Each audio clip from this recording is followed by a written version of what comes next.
오늘 귀하고 복된 주일을 맞이하여서 하나님 앞에 나와서 몸과 마음과 정성을 다하여서 예배를 드리는 여러분에게 하나님께서 큰 은혜와 축복으로 채워주실 줄로 믿습니다.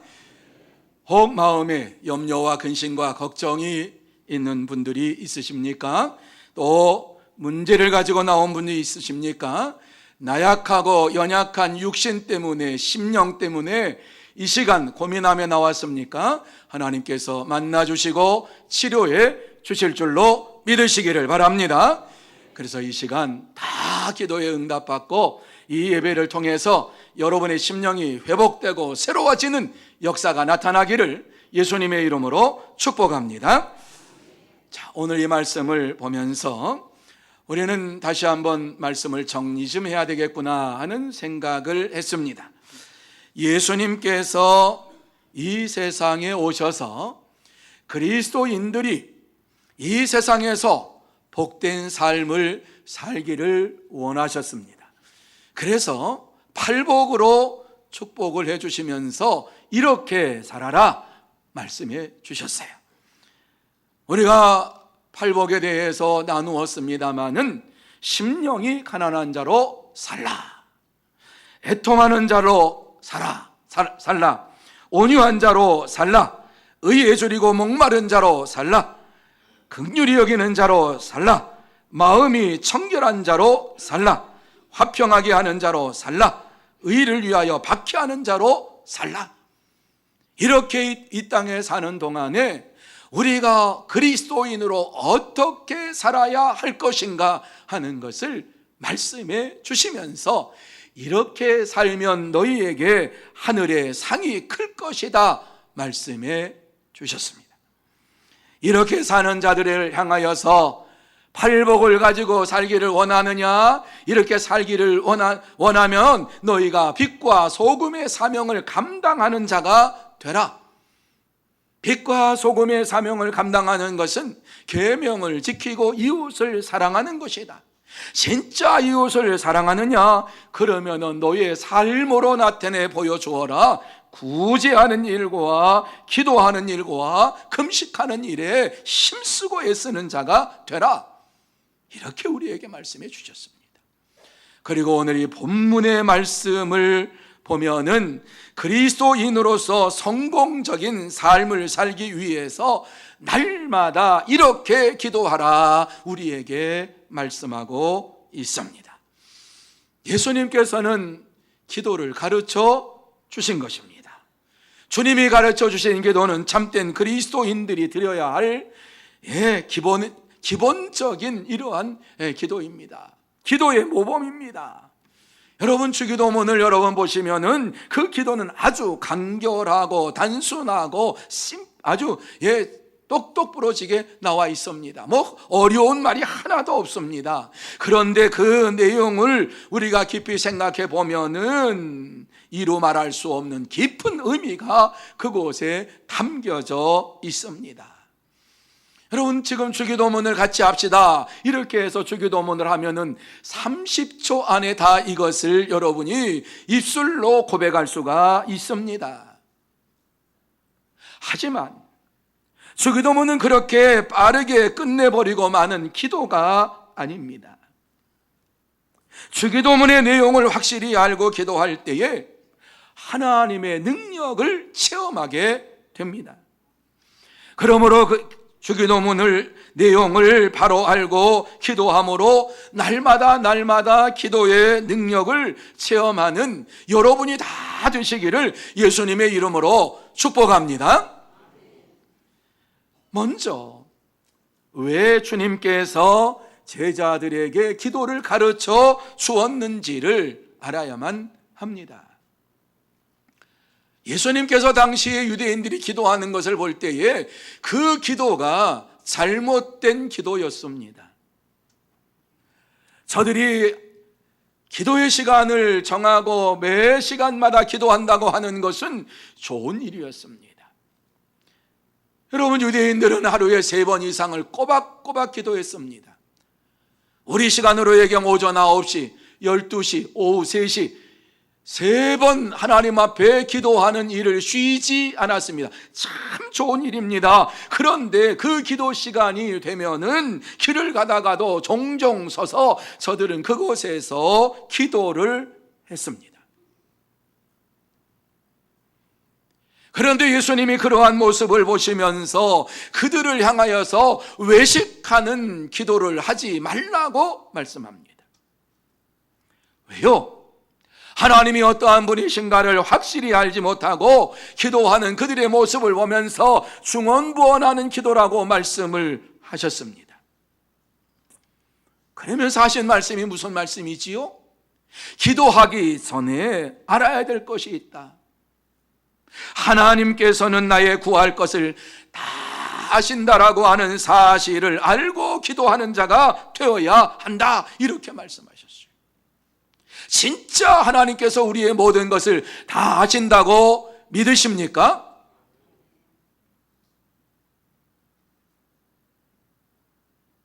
진짜 믿으십니까?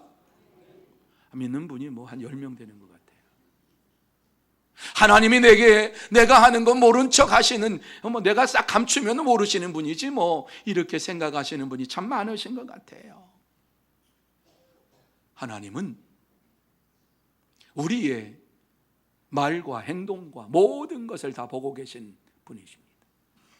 창세기 1장부터 나와 있습니다마는 아담과 하와의 모든 것을 다 보시고 계신 분이셨고요. 그래서 아브라함에게 창세기 17장 1절에 보면 하도 말씀을 하다가 하나님이 어떠한 분인지 모르니까 나는 전능한 하나님이라 이렇게 직접 말씀을 하셨습니다. 이사야서 43장 1절에 보면 야곱아 너를 창조하신 여호와께서 지금 말씀하시느니라. 이스라엘아 너를 지으신 이가 말씀하시느니라. 너는 두려워하지 말라. 내가 너를 구속하였고 내가 너를 지명하여 불렀나니 너는 내 것이라. 이렇게 말씀을 하고 있습니다. 우리 하나님께서 이스라엘 백성들을 향하여서 말씀하시는데 이 말씀 속에서 여러분 무엇이라고 말씀합니까? 지금 여호와가 지금 말씀하시느니라. 이스라엘아 너는 지으신 이가 말씀하시느니라. 하나님께서 말씀하시는 것을 잘 들어라. 하나님 말씀하시는 것을 잘 들어라. 이렇게 말씀을 하고 있습니다. 여러분 이 두 구절을 한번 같이 합해서 생각해 보면 하나님은 전능하신 분으로서 우리를 창조하시고 우리를 다 알고 계시고 지명하여 우리를 부르시면서 이 자리까지 나오게 하신 분이십니다. 그래서 예수님께서는 하나님에 대해서 말씀하시기를 하나님은 우리의 머리털까지 다 세신 바 되신 분이시다. 우리는 이 머리털이 얼마나 되는지 몰라요. 그런데 하나님이 이 모든 것을 다 세셨다. 이 말씀이 무슨 말씀입니까? 우리의 모든 것을 다 알고 계신다라고 하는 이란 말씀이지요. 그러면서 우리에게 가장 좋은 곳으로 주기를 원하시는 분이 우리 하나님이시다라고 말씀을 해 주셨습니다. 그러시면서 우리 예수님께서 내 이름으로 무엇이든지 내게 구하면 내가 행하리라 이렇게 말씀을 하셨습니다. 너희들이 무엇이든지 내 이름으로 구하면 내가 행하리라. 여러분 이 말씀의 의미가 무엇입니까? 하나님의 자녀로서 예수 그리스도를 우리가 믿고 하나님께서 응답해 주시는 분이신 것을 확신하고 기도하면 반드시 응답해 주시겠다 약속하신 말씀입니다. 1890년 한국에 와서 선교사로서의 사역을 감당했던 마포 삼열 선교사님은 평양을 중심으로 해서 활동하시다가 이제 장로의 총회신학교 교장을 또 역임하시는 이러한 아주 활동을 많이 하신 분이셨습니다. 이분이 예배하게 대해서, 설교에 대해서 말씀을 많이 주어서 그 당시에 공부했던 분들이 이 분의 말씀을 듣고 어떻게 설교해야 될까, 어떻게 말씀을 전해야 될까, 그래서 능력 있는 이러한 설교자들로 많이 나타났어요. 그런데 이분은 아주 경건한 분이었기 때문에 매일매일 가정에서 예배를 드렸는데, 자녀들과 함께, 아들 5명이 있었는데 이 자녀들과 함께 매일매일 예배를 드렸어요. 경건한 부모님의 이 신앙생활을 훗날 자녀들이 생각을 하면서 무엇이라고 큰아들이 회고담에 기록을 했냐 하면 이렇게 기록을 했어요. 어느 날 저녁 어머니와 아버지가 우리 형제들을 위하여 무릎 꿇고 기도하는 것을 보았다. 나는 지금도 그때 두 분의 그 모습을 잊을 수 없다. 그것은 우리 형제들을 하나님께 전적으로 위탁하는 간절한 기도였다. 이렇게 자녀들이 부모님의 기도의 모습을 생각하면서 하나님 앞에 기도하는 그 모습을 잊을 수가 없다. 그래서 부모님의 영향을 받아가지고 5 형제가 모두 다 선교사의 사역을 감당하게 되었고, 그 후손들도 신앙 전통을 지켜나가면서 지금까지 하나님의 귀한 일꾼으로 일을 하고 있습니다. 사랑하는 성도 여러분, 하나님께서는 우리의 모든 것을 알고 계십니다. 그래서 예수님께서는 사람에게 보이려고 외식하며 기도하지 말고 우리를 보시는 하나님 앞에서 기도하라. 우리의 모든 것을 알고 계시는 하나님에게 기도하라. 이렇게 말씀해 주셨습니다. 그러므로 우리는 모든 것을 다 알고 계시는 하나님 앞에 기도하는 저와 여러분이 되어야 할 줄로 믿습니다. 우리가 구할 바를 이미 알고 계시는 하나님 앞에, 아버지 앞에 진솔하게 기도함을 할 때에 하나님께서는 반드시 응답해 주시고 역사해 주실 줄로 믿습니다. 다음으로 하늘에 계신 우리 아버지라고 기도해야 한다, 이렇게 말씀을 하고 있어요. 예수님께서는 기도를 가르쳐 주시면서 하늘에 계신 우리 아버지요, 이렇게 기도하라고 제자들에게 말씀을 해 주셨어요. 여러분, 이 말씀이 어떠한 의미인지 아시지요? 지금 네가 기도하고 있는 대상이, 네가 간구하고 있는 대상이 누구냐? 하나님이다. 너의 기도를 받으시는 분은 하나님이다. 하나님께서 너의 기도를 들으시는 분이신 줄 알고 기도해라. 이렇게 우리에게 말씀해 주고 있는 것입니다. 그렇습니다. 우리의 기도의 대상은 하늘에 계신 우리 아버지이십니다. 하나님께서 우리의 아버지가 되어주시기 때문에 우리는 하나님을 아버지라고 부르면서 기도합니다. 이 세상에서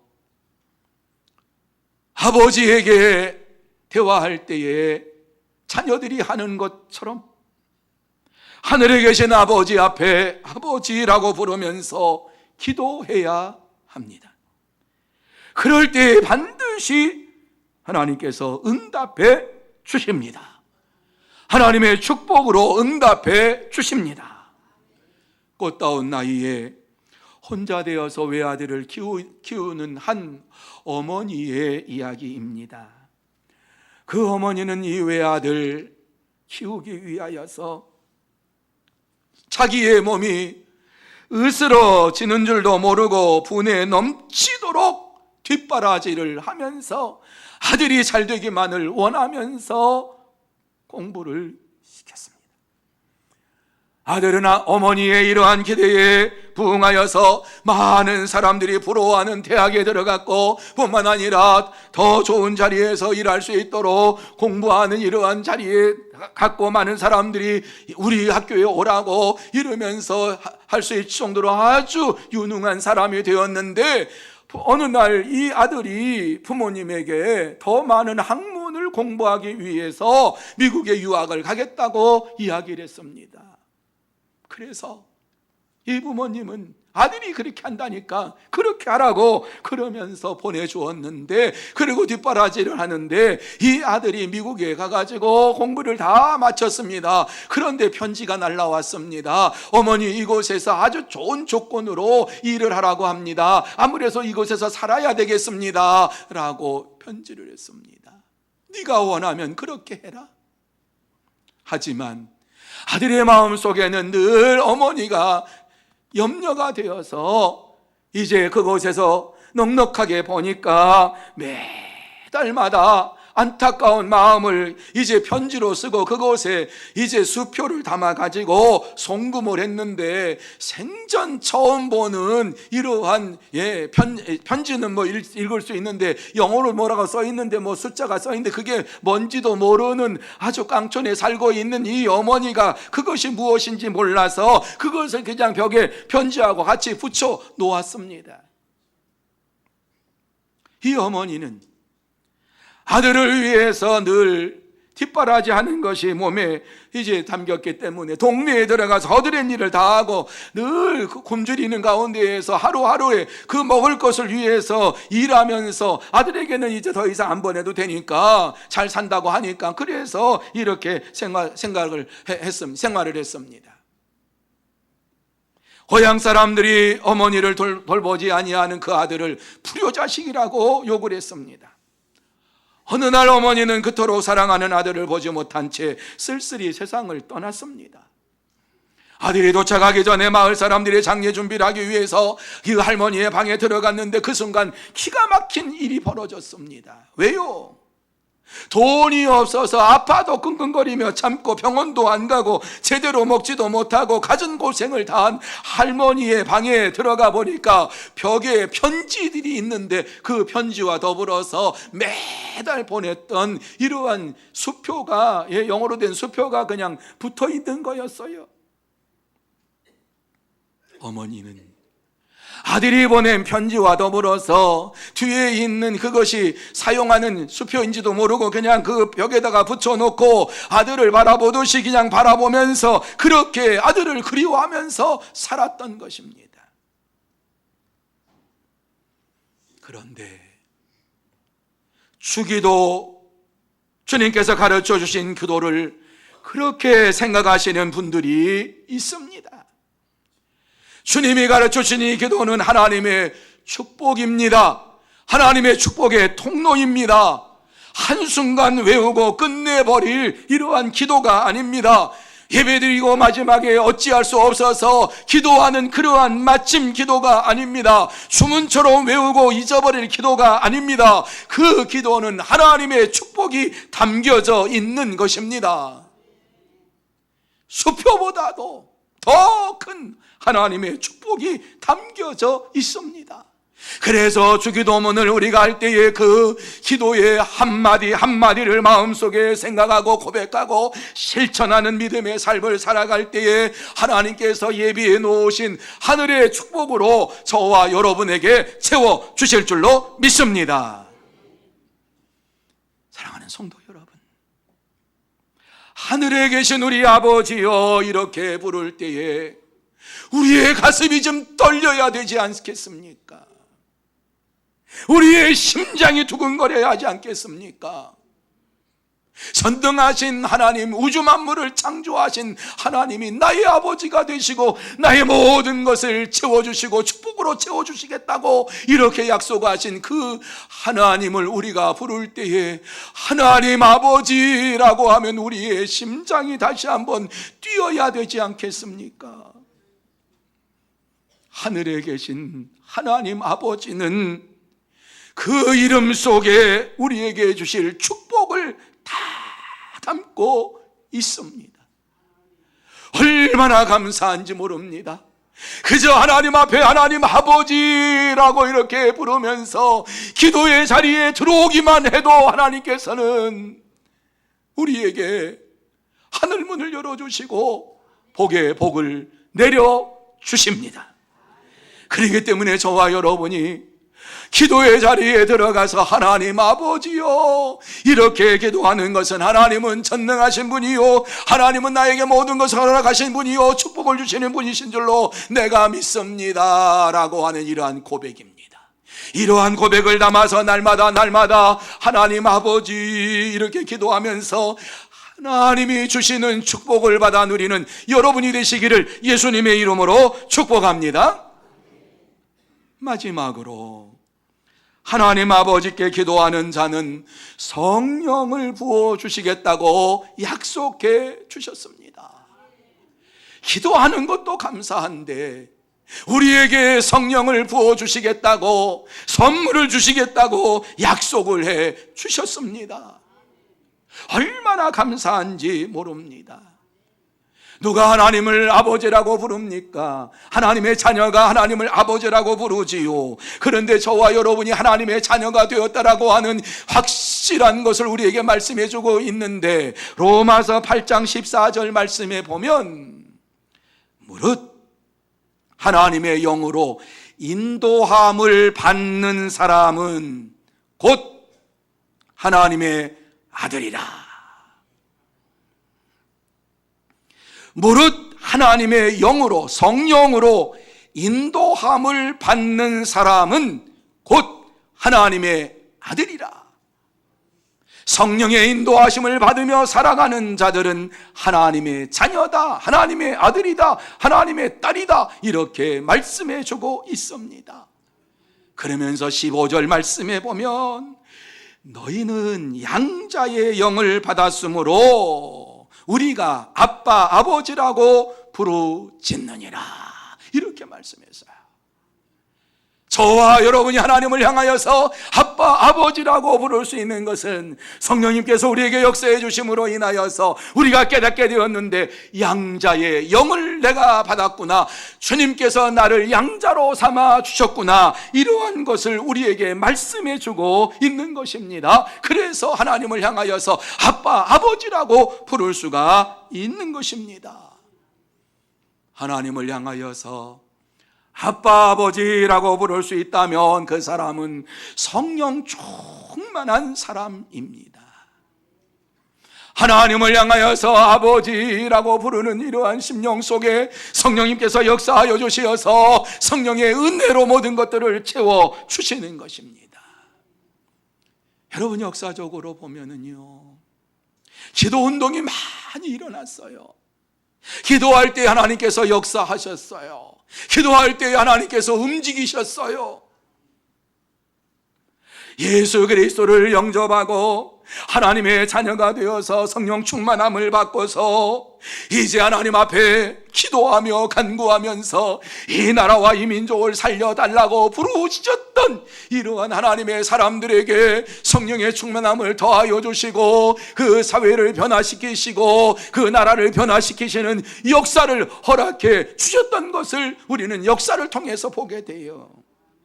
17세기에 아일랜드의 올스터라고 하는 이러한 곳에서 부흥운동이 일어나게 되었는데 7명의 무명의 목사님들이 그 당시의 나라와 사회를 바라보면서 이렇게 해서는 나라가 망하겠구나, 하나님 앞에 기도하자, 그러면서 시간을 정해놓고 그들이 하나님 앞에 기도하기 시작했어요. 그곳에 성령의 역사하심이 임했어요. 이 목사님들이 사역하는 곳곳에 복음을 증거했어요. 말씀을 전했어요. 그곳에 성령의 불이 떨어졌어요. 아일랜드가 변화되는 역사가 나타났어요. 스코틀랜드에서도 마찬가지입니다. 존 넉스가 하나님 앞에 간구하며 기도했어요. 이 나라를 살려달라고 부르짖었어요. 하나님께서 존 넉스에게 성령의 충만함을 허락하여 주시고 스코틀랜드를 살려주시어서 성령 충만한 나라로 만들어 주시고 장로교회의 이러한 효시로 만들어 주셨던 것을 보게 됩니다. 미국에도 마찬가지예요. 18세기에 조나단 에드워드가 이제 대각성 운동을 일으켰는데 미국에 보니까는 미국이 부패해져서 점점 어두워져 가고 있습니다. 거리에 문명이 발달하니까 생기는 것은 술집이요, 또 생기는 것은 뭐 여러 가지 악한 것들, 그리고 이제 마약단들이 생기고 별의별 일들이 다 생기기 시작합니다.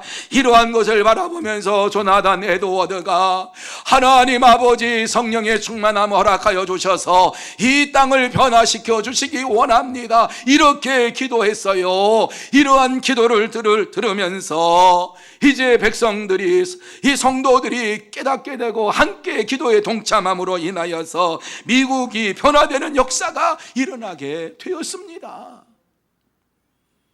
여러분, 영국에서도 마찬가지예요. 웨슬리 부흥운동이 일어나게 되었는데요, 웨슬리가 그 사회를 바라볼 때, 18세기 그 사회를 바라볼 때에 이렇게 되간 진짜 예수 믿는 사람 한 사람도 없어지겠구나, 큰일 났구나, 전부 의식적으로 캐톨릭에 이와 같이 빠져가지고 하나님을 잘못 믿어요, 국교회라고 이와 같이 해놓았는데 거기서도 하나님을 믿는데 이거 큰일 났구나, 안 되겠구나, 그러면서 웨슬리가 하나님 앞에 부르짖으면서 성령의 충만함 받고 말을 타고 다니면서 복음을 전하기 시작했고, 기도하자고 외치기 시작했어요.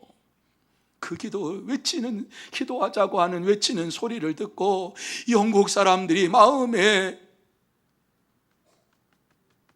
충격을 받았어요. 이대로 살다가는 영국이 멸망하겠구나, 이렇게 살다가는 우리의 믿음이 죽어버리겠구나, 이렇게 생각을 하고서 웨슬리의 말을 듣고서 한두 사람 모여서 기도가 시작이 되었는데 기도에 불이 붙기 시작했어요. 그래서 영국 전역에 불이 붙기 시작해가지고 성령의 충만함이 임함으로 인하여서 잠자는 영적으로 잠자고 있는 영국을 깨우는 역사가 일어나게 되었어요.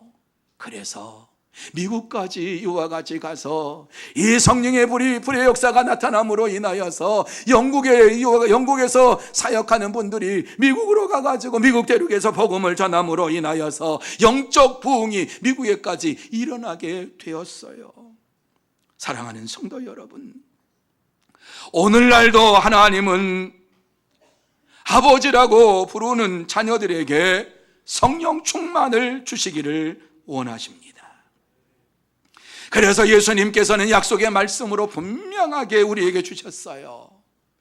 구하는 이마다 받을 것이요, 찾는 이가 찾아낼 것이요, 두드리는 이에게 열릴 것이니, 이렇게 말씀했어요. 반드시 기도에 응답해 주겠다. 내 이름으로 구하면 반드시 응답해 주겠다. 그러시면서 13절 말씀에 하늘 아버지께서 구하는 자에게 성령을 주시지 않겠느냐, 이렇게 말씀하셨습니다. 구하는 자에게 성령의 충만함을 주시겠다라고 말씀하고 있는 것입니다. 그렇습니다. 구하면 주십니다. 간구하는 자에게 성령의 충만함을 허락하여 주십니다. 성령의 충만함을 받으면 능력 있는 삶을 살게 됩니다. 말이 바꿔지고 행동이 바꿔지고 생각이 바꿔지게 되어 있습니다. 성령의 충만함이 임할 때에 우리의 삶이 달라지고 세상이 달라지고 모든 것이 달라지게 되어 있습니다. 그렇기 때문에 저와 여러분이 이 시간 성령의 충만함을 받아야만 될 줄로 믿습니다. 하나님께서 이 시간 여러분에게 역사하여 주실 줄로 믿습니다. 간구하는 자에게, 기도하는 자에게 이 시간 주시겠다고 약속하신 이 약속의 말씀을 확 부여잡고 성령의 충만함을 허락하여 주시옵소서. 하나님의 능력을 체험하는 이러한 하나님의 사람 되게 해 주옵소서. 기도하며 간구하며 성령 충만함 받고 오늘을 살아가는 여러분이 다 되시기를 예수님의 이름으로 축복합니다. 이제 말씀을 마칩니다. 성 프란시스는 부유한 가정에서 자랐습니다. 그의 아버지 피에트로는 큰 포목상을 했습니다. 그 포목상이 잘 되어서 아주 돈을 많이 벌었습니다. 그래서 그 아버지의 마음속에는 아들이 이 사업을 물려받고 부자로 살기를 원했습니다. 그런데 어느 날 프란시스가 예수 그리스도를 인격적으로 영접하고 하나님의 은혜를 체험하고 성령 충만함을 받고서 완전히 바꾸어졌습니다. 변화됐습니다. 이제부터는 주님만을 위해서 살자, 내 남은 인생 주를 위하여 살자, 그러면서 날마다 하나님의 말씀을 읽고 기도하고 자신이 가지고 있는 이러한 옷가지라든가 좋은 물건들을 다 팔아가지고 가난한 자들에게 나누어주는 구제하는 일에 힘을 썼어요. 아버지가 이것을 알고서 야야 그렇게 하지 말아라, 그렇게 하지 말아라, 너는 경영 수업이나 잘 받고 이제 이것을 물려받아라. 그랬는데 이 아들은 아니라는 거예요. 나는 주를 위해 살겠다고 저는 결단했습니다. 그러면서 좋은 옷가지를 갖다 주고 뭐 물건을 사다 주기만 하면 그것 가지고 가가지고 팔아가지고 가난한 사람들에게 전부 구제하고 복음을 전하는 일에 열심을 다하는 그런 모습을 봤어요. 참다 못해가지고 이 아버지가 그 아들을 끌고서 법정으로 갔어요. 법관에게 얘기했어요. 이제 이놈은 내 아들이 아니니 호적에서 이놈의 이름을 제거해 주시기 바랍니다. 빼주시기 바랍니다. 아버지는 유지였기 때문에 모든 사람이 다 알아요. 그러니까 이 법관이 아이고 좀 참으라고, 조금 있으면 철이 든다고, 그때까지 참으라고 그랬는데도 아니라고, 이놈은 내가 갖다 주기만 하면 그냥 퍼다 주기에 바쁘고 그냥 예수에 미쳐가지고 예수 전한다고 다니는데 이놈은 내 아들 아니라고, 이놈 내 아들 호적에서 빼달라고 이렇게 얘기를 했어요. 어쩔 수가 없어서 이 판사가 이제 프란시스는 피에트로의 아들이 아니다, 이렇게 법정에서 판결을 내리고 이제 다시는 이 프란시스는 당신의 아들이 아닙니다. 그러고선 서류를 떼서 줘버렸어요. 그때에 이 프란시스가 자기가 입고 있던 모든 옷을 다 벗었어요. 팬티만 남겨놓고 다 벗어가지고 탁 해가지고 아버지 앞에 가가지고 아버지 이거 받으십시오. 앞으로는 하늘에 계신 내 아버지께서 저를 돌보아 주실 것입니다. 이러면서 아버지 앞에 그것을 다 드리고, 사업을 물려받으라고도 싫다 그러고 나는 오직 예수님만 전하겠다고 딱 그렇게 하면서 자기가 걸치고 있는 것도 아버지가 주셨으니까 다 받으십시오. 이제부터는 하늘에 계신 아버지께서 나를 돌보실 것입니다. 이렇게 믿음으로 고백하고 나갔어요. 하나님께서는 프란시스를 입히시고 먹이시고 그를 붙잡아 주셔서 당대에 기독교에 없어서는 아니 될 이러한 인물로 세워주셨어요. 그래서 프란시스를 그냥 프란시스라고 하지 아니하고 성자 프란시스 이렇게 얘기를 하는 것이지요. 사랑하는 성도 여러분, 육신의 아버지는 우리를 버리기도 하시고 잊어버릴 수도 있습니다. 하지만 우리 하늘 아버지는 영원히 변하지 아니하고 우리를 사랑하시고 우리와 함께해 주십니다. 그러므로 하나님을 아버지라고 부르고 기도하면서 성령의 충만함을 받고 날마다 살아계신 하나님 아버지의 음성을 듣고 하나님만을 자랑하면서 이 땅에서 하나님의 축복을 받는 여러분들이 다 되시기를 예수님의 이름으로 축복합니다. 기도하시겠습니다.